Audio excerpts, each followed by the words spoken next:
Welcome ভাগ্যবার্তা অনুষ্ঠানে। জ্যোতিষশাস্ত্র এমন একটা শাস্ত্র যা আমাদের জীবনকে পরিচালিত করে।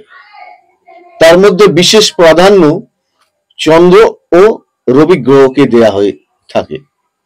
এখানে অ্যাকচুয়ালি সব প্ল্যাটফর্মকে প্রাধান্য দেওয়া হয়ে থাকে, এবং এখানে প্ল্যাটফর্ম বলতে আপনার লগ্ন, second stage, third stage, fourth stage, fifth, six, seventh, 8, 9, এগুলো এক একটা স্টেজ 12 পর্যন্ত।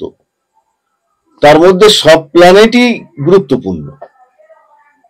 এবার এর মধ্যে থেকে দুটো প্ল্যানেট খুবই গুরুত্বপূর্ণ, যেটা আমাদের জীবনকে বেশি পরিচালিত করে। কোন দুটো প্ল্যানেটের কথা বলছি বলুন তো? মনে করুন, রবি আর চন্দ্র।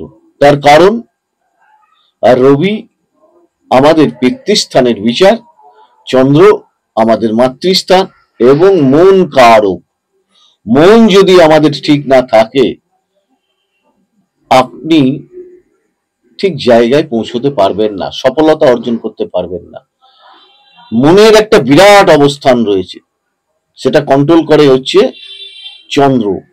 এই চন্দ্রের টানে দেখবেন আমাদের জোয়ার ভাটা হয় এবং মনের অস্থিরতা বাড়ে। এবং এই চন্দ্র থেকে আপনার মাতার বিচার হবে, মাতৃকুল বিচার হবে, মাতৃস্থানের বিচার হবে, মাতার শুভাশুভ ভাব বিচার হবে। এই চন্দ্র যদি ইনঅ্যাক্টিভ থাকে, তাহলে আমাদের মনকে আমরা নিজেরাই কন্ট্রোল করতে পারবো না, মাতৃসুখ থেকে বঞ্চিত হব, নিউরোর পেশেন্ট হব, সবসময় অস্থিরতার মধ্যে আমাকে থাকতে হবে। এটা করছি, ওটা করছি, কোনোটায় স্থিরতা থাকবে না, বিভিন্ন রকম প্রবলেম লেগে থাকবে। সম্ভবত আপনারা যারা এই অনুষ্ঠানটা দেখছেন, লাইক, শেয়ার, সাবস্ক্রাইব করবেন, আর অনুষ্ঠানগুলো দেখুন। ভালো লাগলে কমেন্ট করবেন, আমার সঙ্গে থাকুন, অনেক কিছু জানতে পারবেন। চন্দ্র কিন্তু একটা বিরাট প্ল্যানেট। আজকে রবির সম্বন্ধে বলছি না, যেহেতু চন্দ্র রবির কথা বলেছি বলেই।